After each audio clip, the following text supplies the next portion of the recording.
And welcome back. So I guess first, before I get into my questions I have for you, I was wondering if there's anything you just kind of want to get out there about the Yeah. work, about creating it, about the idea behind it. Sure. No, I do have a few things. So first of all, again, thank you. Very excited that this was presented here on this virtual realm, and it can be able to live on as an archive.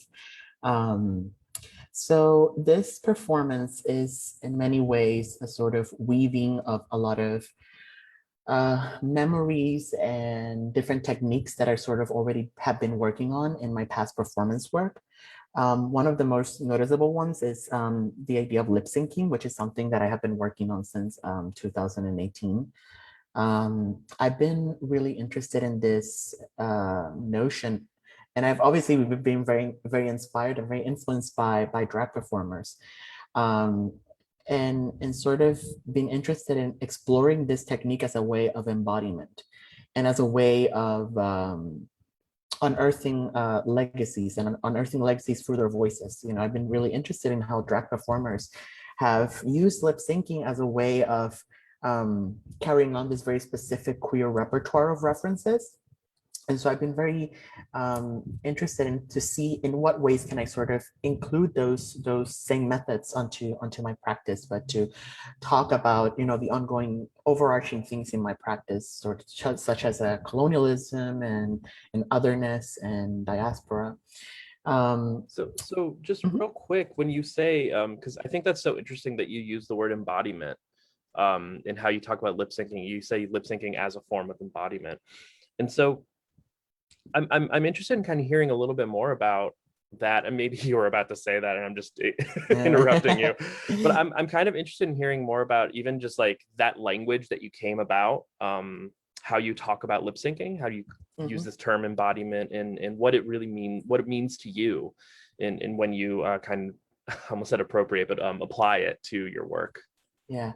Well, I think it's both like a very literal but also very metaphorical. I'm very interested in both the literal and the metaphorical of lip syncing. In the metaphorical, obviously, you're essentially mimicking the words of an audio that was made in the past. But literally, something that I really love is this physical sort of synchronization almost of attempting to very specifically mimic, the exact words, the exact emotion that is portrayed in the audio that has been lip synced. So there's something about that yeah, about just being in oh my God, words are hard. Words are Coming, hard. yeah, just coming into this unison, with this other voice, and I've been really interested in exploring it further and seeing how can I adapt it to my work. The first piece where I explored this was titled Presidential Alert: America Lip Sync for Your Life, and in this one I started um, the the genesis of the work was through the context of the song America from the musical West Side Story. But then in between, I started lip syncing, for example, the voices of the former president. I do not like saying his name. um, but then also, I wanted to bring in voices that I felt sort of combated that very negative voice. So then I brought in, for example, the Young Lords member Pedro Pietri, and then Dr. Hanani K. Trask, speaking about stolen lands in reference not only to Hawaii, which was her specific context, but also speaking about how the US has stolen a lot of lands, including Hawaii and Puerto Rico.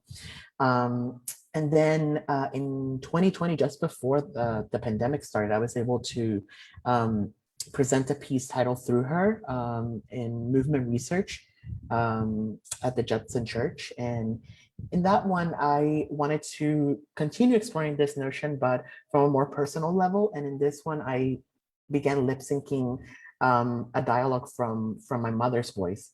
So it became this very uh, it was sort of this attempt at breaking with that sort of very essential line that is, she's still in the island, I'm here on the mainland.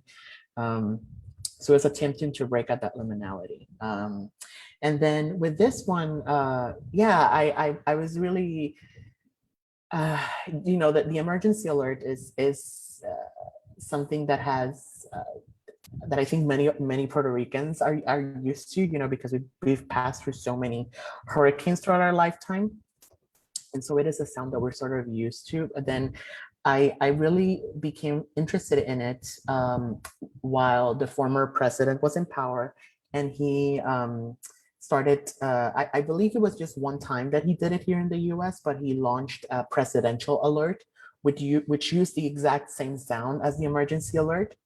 That one time it was meant to be as a test, but on every cell phone it would say from the office of the president. So that to me was the one of the few times where that emergency sign really became something very, very scary to me. Because Yeah. yeah, And like I mentioned before we went live, how I was testing the audio at the office earlier oh yeah. and accidentally didn't have my headphones plugged in, and just suddenly this blaring noise comes out of my laptop, and everybody around me was just like, oh God, what's happening? And we've been dealing with storms up in the Northeast, so who Absolutely. knows what's happening. And I just had to be like, that was me, that wasn't anything. It's just Yeah. such an arresting sound, even if you don't have that cultural connection to it. Because I grew up in the Midwest, and our warning sirens sound a lot different. But I grew up with Yes, those yes, that's instead true. because of tornadoes. So I Right, have right. a similar kind of thing. And it kind of brings me into this other question I have for you. And I feel like you're about to get into that direction anyway, talking about, we've had this conversation about memoir. And we've had this conversation about the personal connection of your work. And so you've lip synced to your mother's words. I don't want to spoil it, but you said you're maybe doing a project with your sister as well, lip syncing to maybe her words.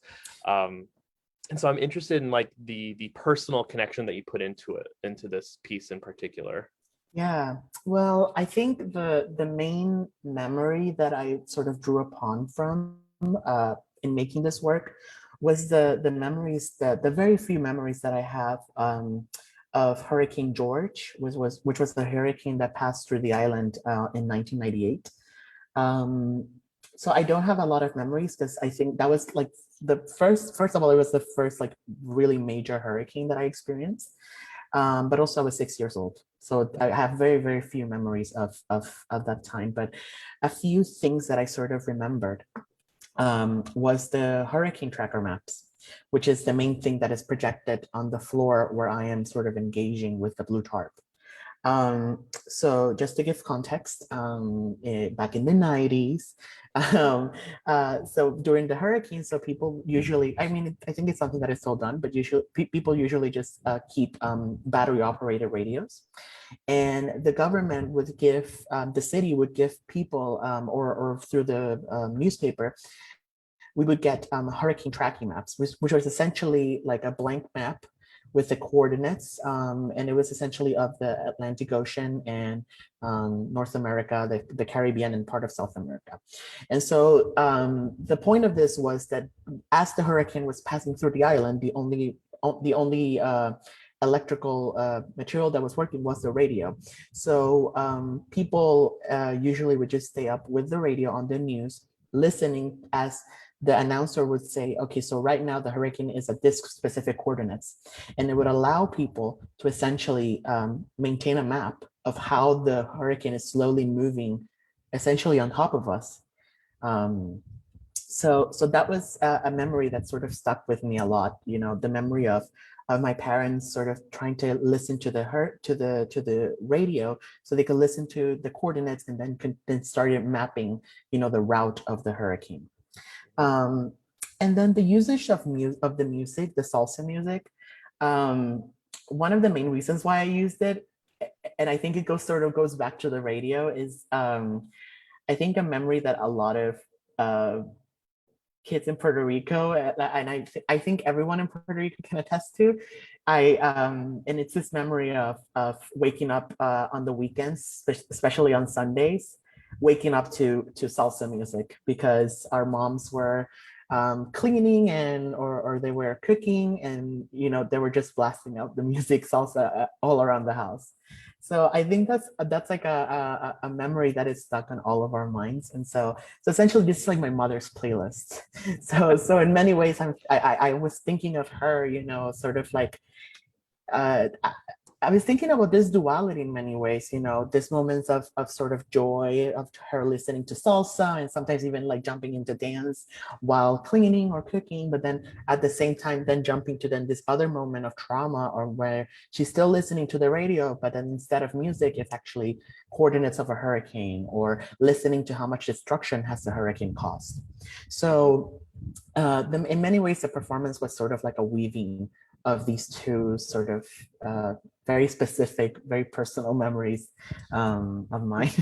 Well, and something interesting that's happening not only in this performance, but also in your entire exhibition that we have up at our space right now is this kind of queering of time where you're referencing your childhood very explicitly through the video, some of the photographs, but then you're also referencing present, you're referencing even further historic.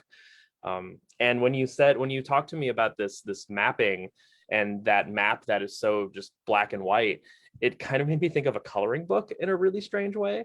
Like it's almost like you're coloring in, okay, this is where the hurricane is now, we are safe, or this is where the hurricane is now, we should go elsewhere. Absolutely. And I think it also like represented like this notion of you know, I think that if this tool didn't exist, it would just really lift people in a state of like, what is happening right now? I just know that a hurricane is here, but I don't know when is it gonna leave?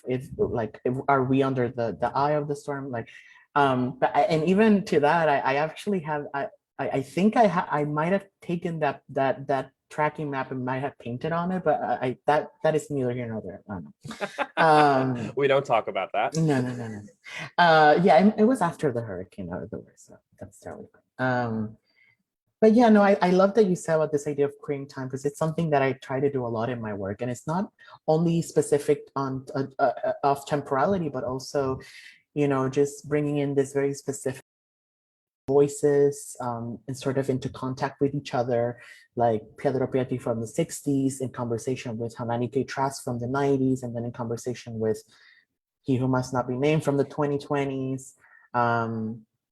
So yeah, it is something that I always, I don't know, I see a certain level of power that I have in creating that sort of very specific imaginary based from this collective references that I'm researching. So yeah, I think that's a way in which I try to queer time. Mm-hmm. Yeah, and another thing that we talked about after you'd already titled the performance, I had mentioned my own idea for a title that I never told you, which was The Boy Who Became a Hurricane. Because you also have this piece in the show, the takeaway posters, where you say every queer is a hurricane, every Crip is a hurricane, every Puerto Rican is a hurricane. And so this performance, you really kind of say, no, this is literal. I'm literally becoming this hurricane, twirling around in this Caribbean that is actually in a gallery in Hartford, Connecticut. And it's actually a projection and not a real map. And yet also there's this clear visual kind of reference to that, the way you're dancing, the way you're moving. And something else that happened is we recorded maybe like six run-throughs, something like that. And what was so fascinating is that every single time the physicality degraded throughout your performance, and that kind of shows in the film too. Like you're struggling towards the end.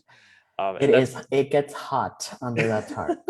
So and I think in many ways, yes, I'm saying it like as a joke, but at the same time, you know, it's sort of a reference of people that are still literally living under tarps, you know, especially right now in the summer. It is a material that is not meant to be a permanent solution. It's only meant to be a sort of this very specific. I believe the lifespan of a blue tarp, it's meant to be only 30 days. Lifespan of a blue tarp is a great title for something. Write that down. Yeah, but that also shows. Oh, sorry. I was just gonna say, it also shows because this is the tarp that you've been using for years now in this project, and it was falling apart. Like there are strands of tarp probably still on the ground now that I haven't swept up. Um, and that also Yeah. kind of references not only the decay of the the bodies and the people and the infrastructure, but also the hurricane itself. Yeah. Because as a hurricane travels up north, as it gets out, it also decays. So Yeah. you became the hurricane, and similar to that, you also decayed.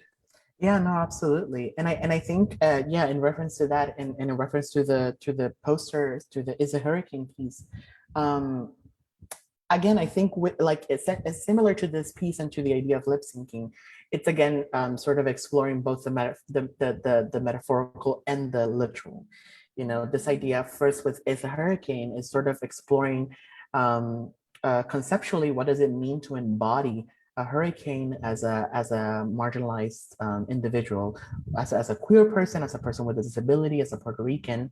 But then when with this performance, as you say, I'm literally becoming embodying this idea of the hurricane, you know, and I think I'm constantly like inspired by the images of the protests that happened in 2019. Because to me, that was the moment in which Puerto Ricans really sort of embodied and became hurricanes, you know, and demanded and this change to happen on the island, you know, because and I think the reason why I'm still so why I still feel the need to be talking about these issues, whether it's the hurricane or whether it's the protests of 2019, it's because it's an ongoing issue. Even though the hurricane, the physical hurricane, is not, it's gone, it's disappeared. There's still a hurricane above us still. Mhm. So, so I think that's why it is a recurring theme that I keep coming to. I also think there's something interesting to be said about when a marginalized population reclaims something that has been used to harm them. So, just speaking as a queer person myself, even the word queer has Mm-hmm. its connotations as a slur, as an epithet. Other Right. words have also been reclaimed by certain queer groups and identities. And so, there's something really interesting about this notion of reclaiming the hurricane, reclaiming that entire concept and just saying, no, we are now the hurricane. It's not just a force of nature, it is a force of us, the people, the collective. Right. No, and it definitely comes from that notion as well of sort of reclamation of whether of either imagery or language or ways of being that were sort of used against us. You know, the classical, the master's tools for the master's house, you know. Um, Very odd, your lord, very that. uh, um, but yeah, and in a way, again, it's queering this notions and queering these imageries and queering this languages that at one point were used against us. So how can we then reclaim it and use them as tools of power and as tools of resistance?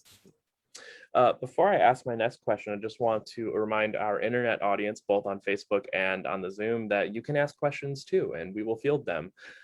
So if you're on Zoom, please use the Q&A function located at the bottom of your screen. If you're on Facebook, I look over because my Facebook screen's right here. If you're on Facebook, please use the post and just comment on that post with a question. I wanted to talk about the music choice. So you talked kind of generally about the music stuff. I'm curious because only because knowing you and the intention you bring to a lot of your sourced and found stuff, I'm wondering if there's some significance behind the actual music itself. A little bit, I would say. So, for example, like one of the songs. So, all of the songs are by Caribbean artists, just to start. So, the first song is by La Lupe, which is a Cuban salsa artist. The second one is by Tito Puentes, who is a Puerto Rican uh, um, salsa musician. And the third one is by Celia Cruz, which is also a Cuban musician. I can speak specifically about like the first ones, for example, that it's called Yo Soy Como Soy, which translates to I am how I am.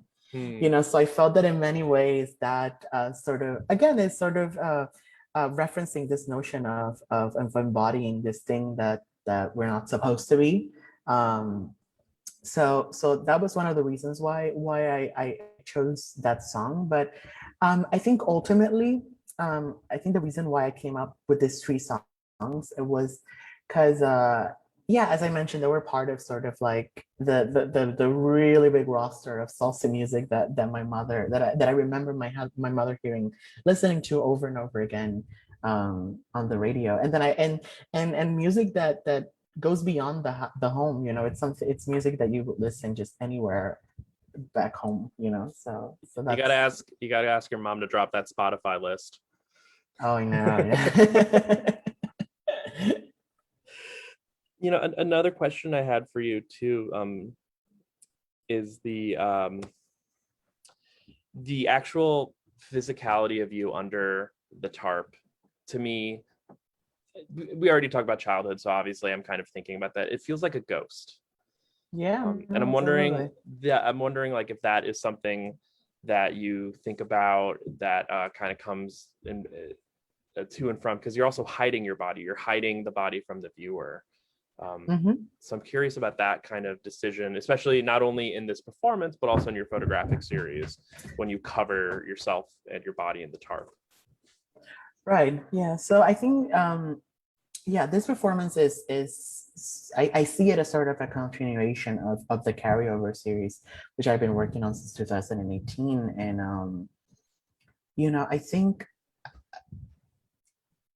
I'm covering the body not necessarily just to become an anonymous being, but in many ways it's also to reference a collective, you know, and to reference a group, a community of people, you know, so that it's not just me, it's all Puerto Ricans.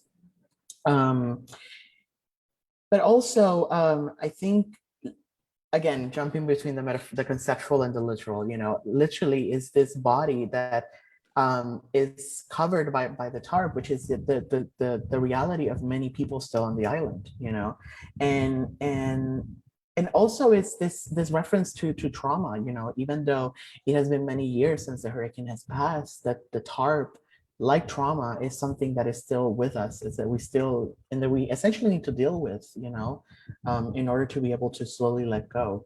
Um, which is another issue that I think that happens a lot on the island. You know, there's this constant colonial sort of amnesia that consistently sort of works itself, you know, and I think the perfect example, you know, it's everything that was achieved during the summer of 2019 was essentially erased, you know, when on the 2020 elections, the same party that of the former governor that made all this really horrible commentaries about Puerto Ricans got selected again, you know. So it's again this um yeah, just perpetuating this notion of colonialism. And yeah, no, in many ways, yeah, it does seem like it goes. I think there's like an element of almost campiness, of camp, that I also wanted to sort of tap into, Mm-hmm. which is again sort of going back to this idea of lip syncing and drag performance, which is something that I sort of reference a lot in my work. Um, Going back to the lip syncing, for example, one of the biggest references in my work is this drag queen called Lip Synca. Yeah, I for remember those who you brought her don't, up in our first studio visit, and I was like, "Yeah, yeah, lip synca, got it, oh, perfect." right, yeah. So for those who don't know, please Google her. She is incredible. Yeah, she came to prominence in the 90s, and something that uh, made her stood apart from the rest is that instead of, yes, she lip synced the music, but more specifically, she lip synced dialogue from old movies, from old Hollywood movies. So she would focus on this very specific actresses that went on to become queer icons because of that cementing of their dialogues, you know, like Joan Crawford, Betty Davis. So but there's always that element of sort of campiness even in her work, and also this idea of queering time. Like she eventually then started like mixing, for example, dialogues of Joan Crawford with dialogues of, for example, Faye Dunaway, who was an actress that performed as Joan Crawford. So it was like literally this mixture of like past, present, real, not real. So I think it's something that I also kind of try to do in the work and in this piece too. You know, speaking of drag, there's a not a question but a comment on the Facebook that I think is really interesting because it's a take I haven't really thought of. Joseph says the tarp hurricane. I think of drag as Mother Nature in a time of climate change when Mother Nature is getting fierce because we have not been treating her well. And you know, like that's something that we haven't really talked about much though. But climate change, as it revolves around racial justice and colonialism, thinking about refugees, climate change refugees, and how we're seeing that already. We're seeing folks, even though scientists are saying, oh yeah, like in the next 10 years, we're really going to be seeing it. We're already seeing refugees and migrants, people leaving their homes because what used to be viable by the land is no longer viable. And there was a huge exodus of, I think, something around 200,000 people left Puerto Rico right after the hurricane passed, because you know there just wasn't electricity, there wasn't communications, there was a water crisis. So yeah, and definitely, I mean, we cannot speak about hurricanes and how they have become even stronger without bringing up the idea of global warming. You know, it's just the fact that hurricanes have become stronger and have become and have been have done more damage to the land due to the different effects of global warming. absolutely. Yeah. Another question I have, and real quick, we haven't done this yet. I wanted to shout out RJ. RJ LaRusso Yes. is the filmmaker and videographer we employed to help us with Yes. this. So he shot and edited the entire video and did such a great job and turned it around in like a week and a half, and Yeah. did such a wonderful job. RJ is wonderful. Hire him. But Yeah, something thank you so much to RJ. Yeah, But really something appreciate it. that we were talking about early on is we wanted to have this as a live performance at one point, but then it just logistically didn't necessarily make sense. So to an extent, we kind of, you specifically decided, all right, let's exploit the fact that it has to be pre-filmed.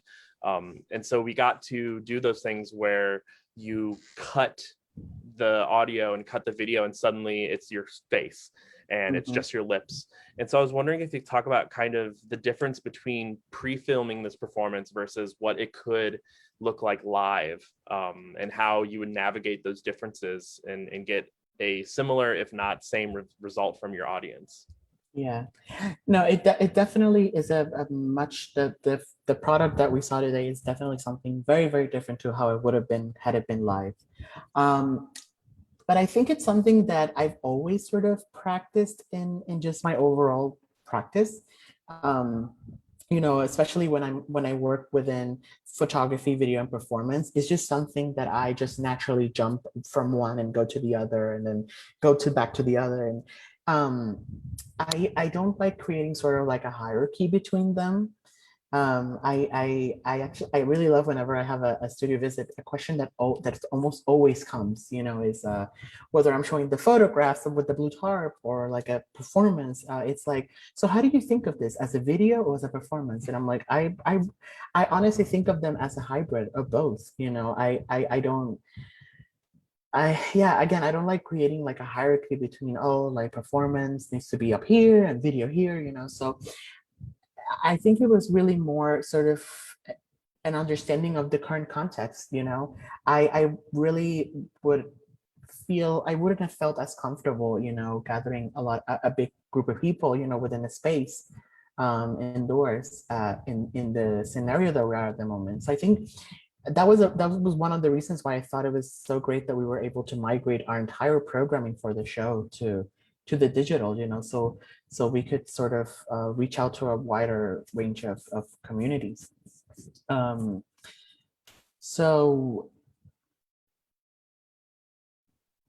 yeah, I try to not think of it as a hierarchy. So I think in that context of, you know, so now since we're specifically moving to like the digital realm, I wanted to sort of have more freedom and sort of play with a mixture. You know, to me, this is both a performance and a video, and so I wanted to bring in different aspects that would specifically being video and sort of merge them into the performance. And so, um, yeah, it was a really interesting outcome, I guess.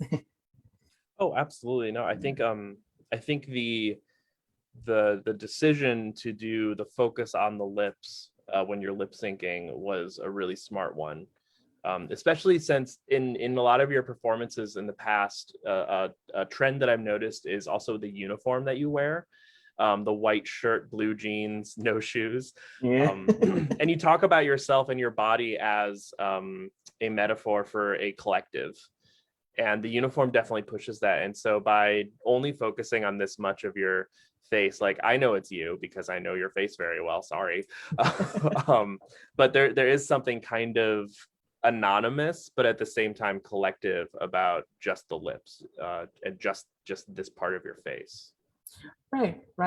And again, I always bring her as a reference, but there's this colleague of mine that I just really love how she phrases it. Her name is Jordi Minaya, and she talks about the creation of an archetype, and I think that that's something that I just love the way she phrases it, Mm-hmm. so, so yeah, in many ways, it's not necessarily just this is an anonymous body, but this is one body and it's me, but it can also be you, it can also be Puerto Ricans, it can also be queer people, it can also be queer people.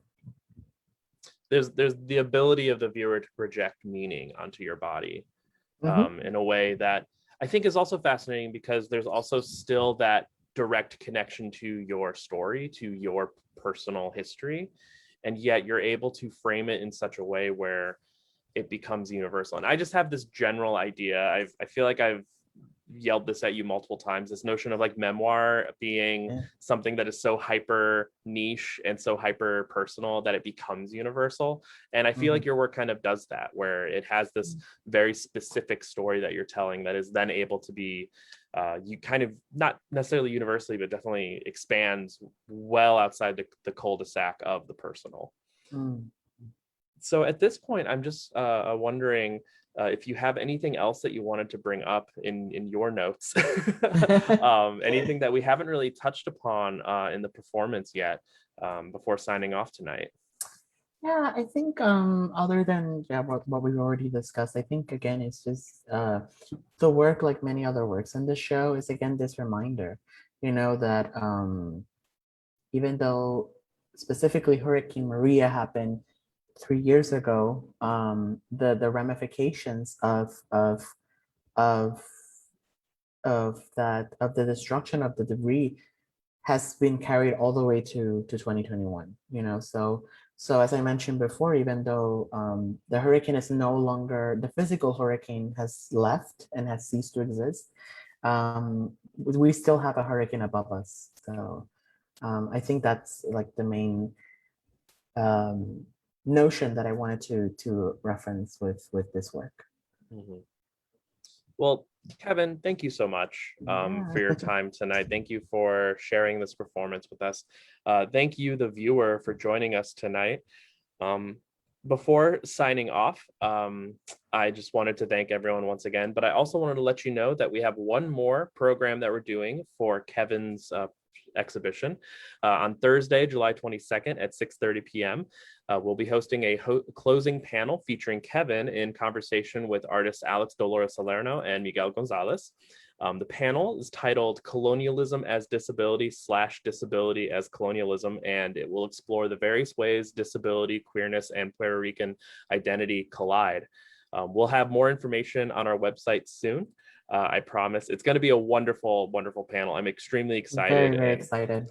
earlier we talked about too about this notion of bringing these programs to digital spaces, and that's really exciting because we get to bring in Alex and Miguel, who Alex is based in New York with you, but Miguel is on Mhm. the island. Yeah. And Yeah. it's so wonderful that we're kind of in this cultural moment where these digital programs make sense, but Hmm. also we get to exploit that and say, yes, we're going to do this, and we're going to bring people together in conversation who wouldn't be able to in the before times. Right. Um, No, I'm very, very excited about this one. Yeah.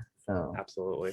And lastly, this exhibition was supported in part by awards from the National Endowment for the Arts and the Andy Warhol Foundation, as well as the Edward C. and Ann T. Roberts Foundation.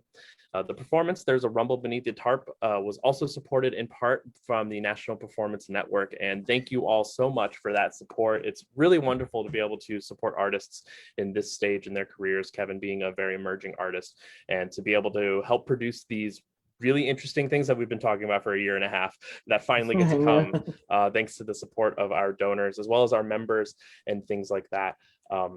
Also, really quickly, there's a comment on Facebook. I'm super sorry if I say the name wrong.